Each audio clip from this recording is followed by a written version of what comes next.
Dobrý den, ahoj, všechny vás tady vítáme na naší krátké přednášce, která je věnovaná teda fotorealistické grafice a počítačovému vidění.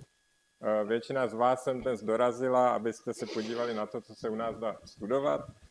Tak společně s Elou Šikudovou jsme si připravili takový úvod do toho, s čím se tady určitě setkat můžete, ale jsou to v podstatě všechno předměty, které jsou nějakým způsobem povinně volitelné v některých specializacích, takže pokud vás to zajímá, tak budete mít nějakou motivaci k tomu, co si třeba zapsat.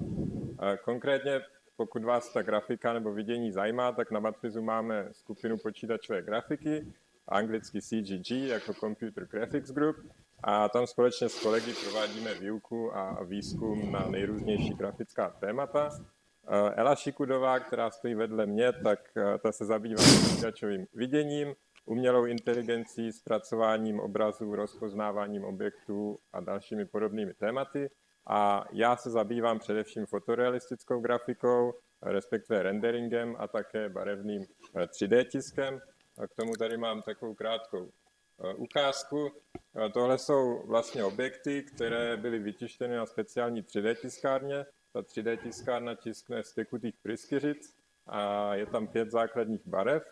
A v podstatě ty naše algoritmy, které jsme vyvinuli, tak spočívají v tom, že se ty barvy skalibrují a poté se předpočítává, kde konkrétně v tom objektu se mají rozmístit ty jednotlivé kapičky těch barev, tak, aby potom ten levhard nebo ta miska vpravo vypadaly co nejvěrněji, tak jak bylo zadáno do toho počítače. A vidíte, ty vzorky jsou opravdu malé, takže pokud znáte českou korunu, pokud jste Češi, tak víte, že se bavíme o něčem opravdu miniaturním a přesto jsou tam poměrně vysoké detaily. No jenže když u nás na tom Matfizu začnete studovat, že, tak v prváku většinou je hodně matematiky, takže než se dostanete třeba k takovýmhle aplikacím, tak to trvá dlouho a my se vám tady budeme teďka snažit v těch pár minutách ukázat, jak ta matematika třeba s tou grafikou souvisí a že opravdu věci jako integrály a derivace mají využití právě v takovýchhle věcech. Tak já bych začal tou fotorealistickou grafikou, protože to je to, co já dělám. V Praze studujeme a navrhujeme algoritmy, které se potom opravdu používají ve světě. Tady je třeba ukázka vyrendrované architektonické vizualizace.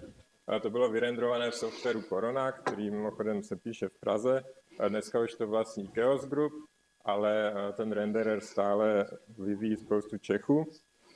A tady je ukázka z něčeho, co už asi znáte třeba víc, když se rendruje do filmů nebo když se rendrují počítačové hry, jako například GTA 5, tak ta hra samozřejmě není úplně 100% fotorealistická, ale určitě ta snaha tam je.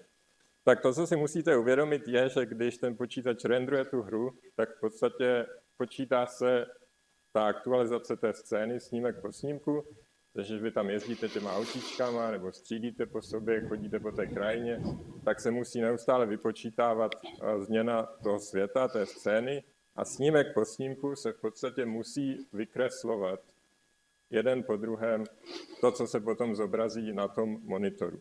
A to, co je na tom ještě horší, je, že každý ten jednotlivý snímek, který vy počítáte, tak je v podstatě složený potenciálně z milionů pixelů. Takže když byste si zazoomovali na ten obrázek, tak každý pixel má v podstatě 3 čísla většinou, což je červená, zelená a modrá, která tomu přísluší. Takže když třeba lidi říkají, že počítače furt počítají čísla, že jo, tak ono tak v podstatě je, protože ten obrázek je složený jenom z těch čísel, které je potřeba vypočítat. A to, co vás možná překvapí, je, že s tím souvisí právě jedna rovnice a to je ta rovnice, která se používá potom v těch algoritmech, pomocí které se vlastně ten obrázek spočítá. A to, jak to funguje, se vám teďka pokusím vysvětlit. Takže když máte nějakou 3D scénu, tak jako první krok je potřeba vymodelovat nějakou geometrii, to se většinou dělá stále ručně, případně se to dá třeba 3D skenovat. Dneska už jsou různé algoritmy s umělou inteligencí, kde se dá třeba asistovaně modelovat. Každopádně řada těch věcí je stále dělaná ručně.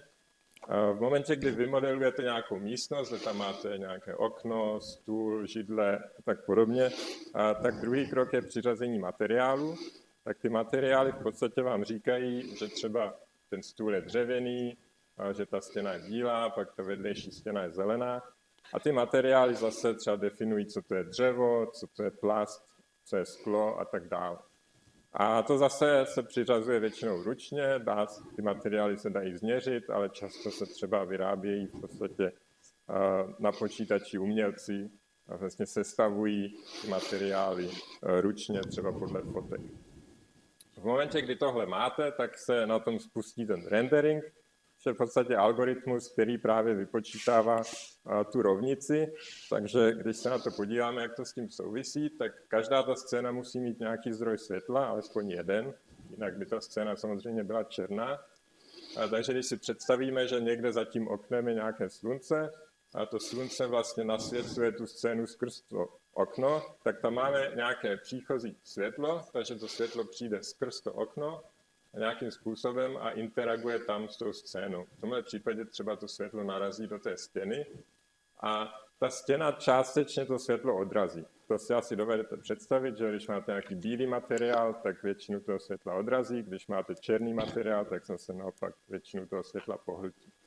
A tohle přesně řeší ta rovnice, takže když jste v nějakém bodě X, tak v podstatě na levé straně té rovnice máte to odražené světlo, to znamená světlo, které se z toho bodu odrazilo pryč.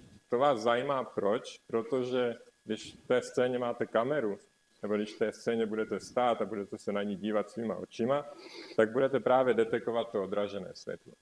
A na pravé straně rovnice máte to světlo, které tam přišlo, třeba z toho slunce, a to se násobí odrazivostí toho materiálu. To je nějaká funkce, takže zase chápete, když je materiál bílý, černý, když je to plast nebo sklo, tak ta funkce bude nabývat jiných hodnot.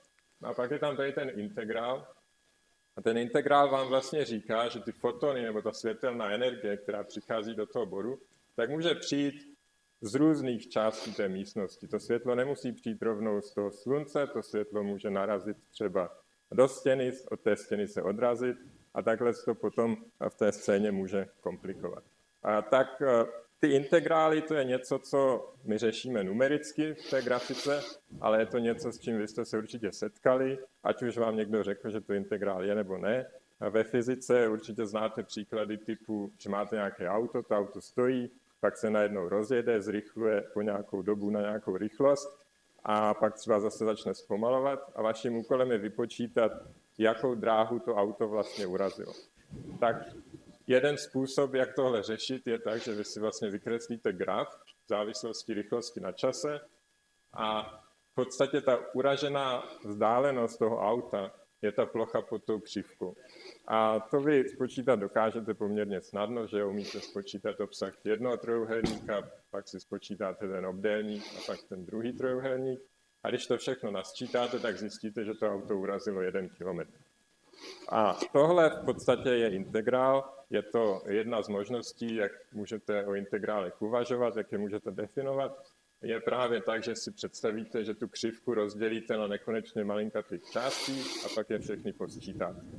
A tohle je něco, co přesně vyjadřuje ten integrál v té grafice, protože vy byste správně měli se podívat do toho bodu X a v podstatě nasčítat všechny ty fotony, veškerou tu energii, která všude z té scény dopadla do toho bodu. A to je něco, co právě potom v těch renderovacích algoritmech děláte. A to je něco, co potom samozřejmě způsobuje, že ty renderovací algoritmy jsou strašně pomalé a pokud chcete mít nějaké perfektní třeba odlesky, chcete mít nějakou kaluž v té počítačové hře, ve které se vám něco odráží, tak potom potřebujete samozřejmě počítat hrozně dlouho a proto potřebujete potom nasčítávat právě ty paprsky z různých směrů. Takže až budete zase ve fyzice počítat nějaké podobné příklady, tak si uvědomte, že vlastně to nepřímo souvisí třeba s tím, jak se renderují scény. Tak za mě to je z té počítačové grafiky všechno a teďka vám Ela ukáže něco z počítačového vidění. Takže kromě matematiky budete mít i hodinu v cizím jazyku teďka, protože já přepnu do slovenštiny a budu se snažit vám něco povědět. Takže po slovensky. Čo sa my v tom odbore počítačové videnie snažíme dosiahnuť, je, aby tie počítače videli ako ľudia. Čo to znamená? Hej? My potrebujeme, aby dokázali v podstate nájsť objekt v scéne, rozpoznať, aký objekt to je, prípadne ho klasifikovať, zaradiť do nejakej triedy a následne porozumieť celej tej scéne, ktorá tam je. No a keď sa na to pozrieme, tak v podstate počítačové videnie je inverzná počítačová grafika, lebo ako Tomáš povedal, v grafike máme na začiatku model sveta, nejakými metodami z neho dostaneme nejaké obrázky. Hej. No a vo videní práve začíname s tými obrázkami a nejakými metodami sa snažíme odvodiť tú informáciu o tom svete, odkiaľ tie obrázky prišli.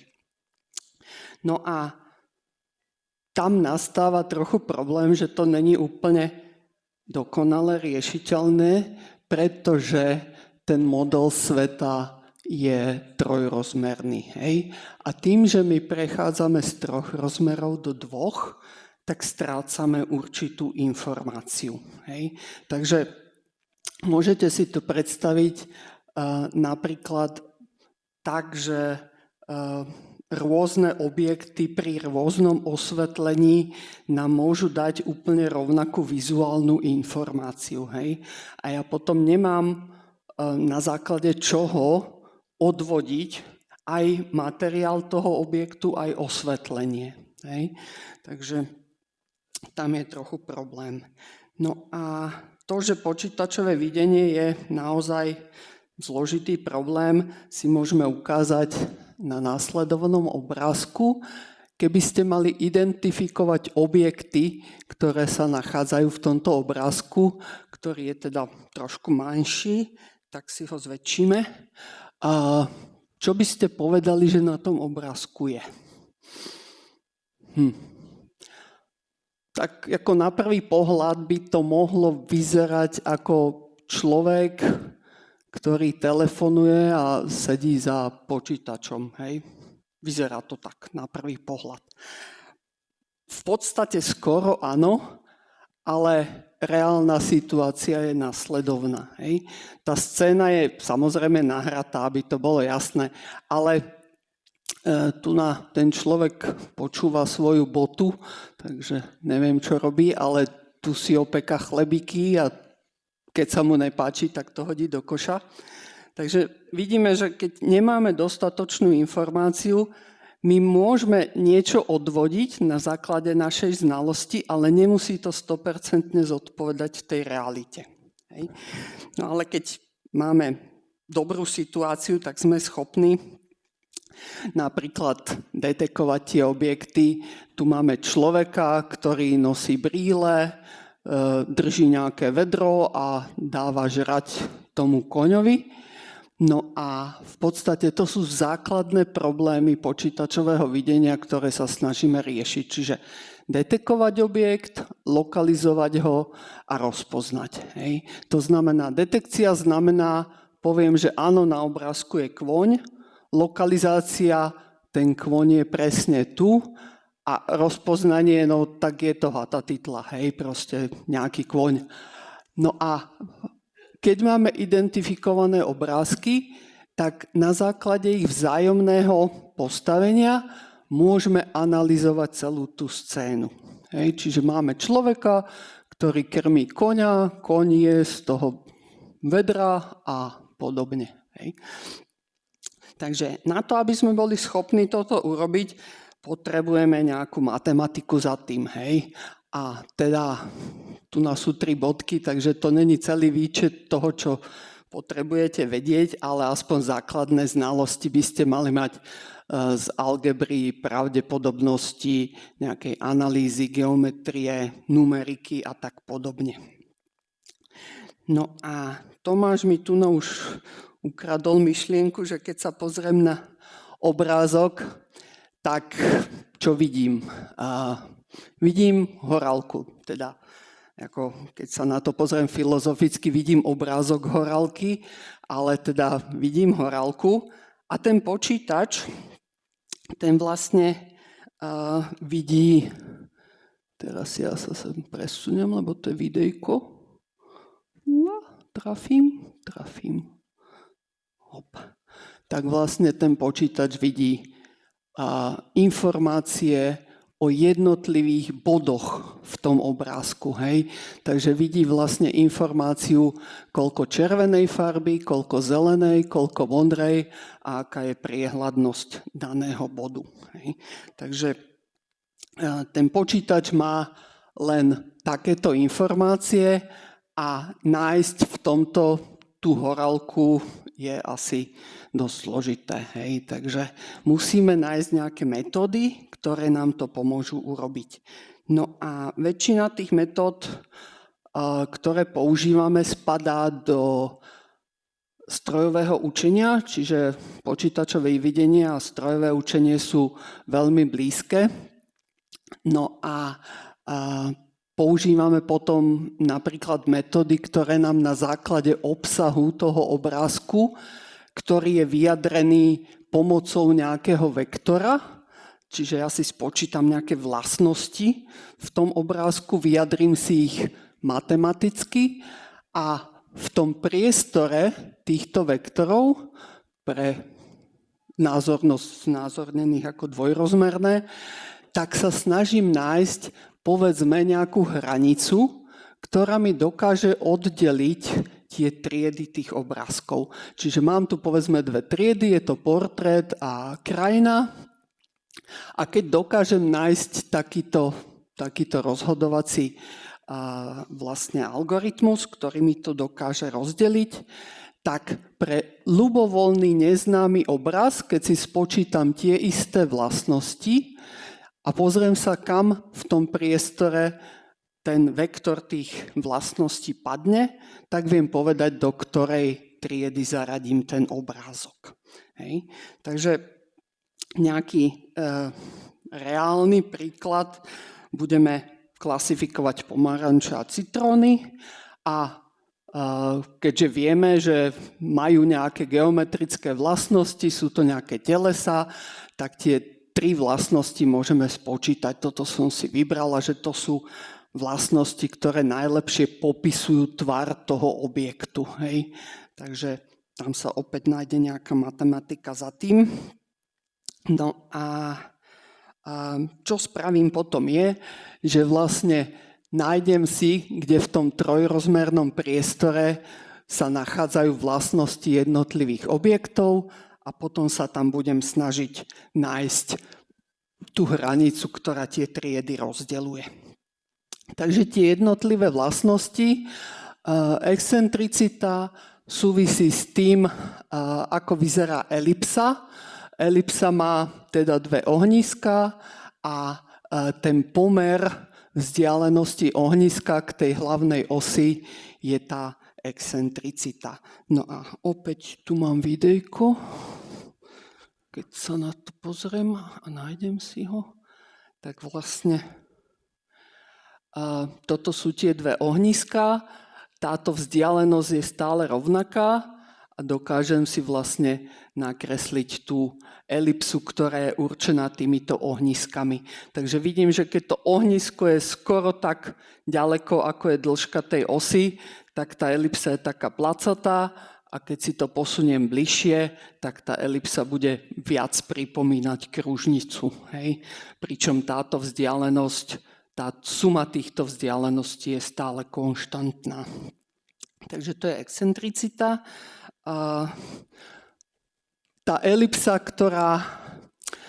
elipsa musí byť špeciálna. Hej? Tá elipsa musí byť taká, že vlastne štatistický popis toho objektu je rovnaký ako štatistický popis tej elipsy. To znamená, že ja si nájdem nejaké štatistické momenty a na základe toho určím, ktorá elipsa zodpovedá tomu objektu. Takže vidím, že ten pomaranč popisuje elipsa skoro kružnica a tu je tá elipsa naozaj taká elipsovitá. Tá ďalšia vlastnosť je polomer a to je polomer kruhu, ktorý má rovnaký obsah, ako je obsah toho objektu, teda toho dvojrozmerného, tej reprezentácie toho objektu. Pretože sa nachádzame v obrázkoch, nerobíme trojrozmerný objekt. Hej. No a toto je ten obsah a klasicky vieme, ako sa počíta obsah kruhu, takže vieme si určiť ten priemer. No a opäť, toto je ten kruh, ktorý má rovnaký obsah. Tu je ten kruh viditeľne menší, lebo ten obsah je menší. Spočítame si tieto vlastnosti a nájdeme si tú tretiu vlastnosť. A to je vlastne nejaká solidita, ktorá hovorí o pomere obsahu objektu a konvexného obalu toho objektu. Takže keď mám následovný objekt, tak konvexný obal je minimálny objekt konvexný, ktorý zahŕňa ten pôvodný objekt, lebo toto je nekonvexný objekt, ten červený, a toto je konvexný obal toho objektu. Takže keď si spočítame ten pomer, tak budeme mať tú tretiu vlastnosť. Hej. No a potom vlastne môžeme prejsť na tú klasifikáciu. A ja sa teraz prepnem do MATLABu, ak sa mi to podarí, ale na to potrebujem okuliare. Takže tu.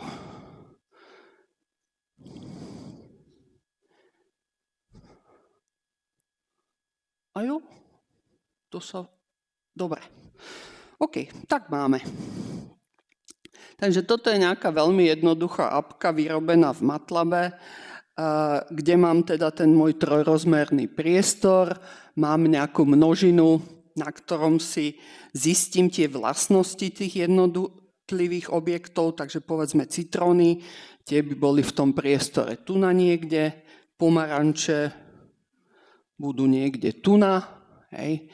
No a keď si pomocou opäť nejakých matematických, kde vstupuje tá algebra a podobné veci, metód, nájdem tú rovinu, ktorá mi oddeluje tie dve triedy, tak sa na to môžem takto pozrieť. Tu si to môžem aj otáčať, hej, rôzne, takže vidím, že naozaj tie triedy sú pekne oddelené. No a keď mi príde nejaký neznámy objekt, ktorý sa v týchto množinách nevyskytoval, tak si ho môžem vykresliť v tom priestore. To je tento, takže viditeľne patrí do tej citrónovej triedy, tento patrí do tej pomarančovej. Tieto dva sú tiež v tých správnych triedach. Hej, čiže je to tam. No a takto si budete vedieť v obchode vybrať citróny a pomaranče, keď absolvujete matfiz.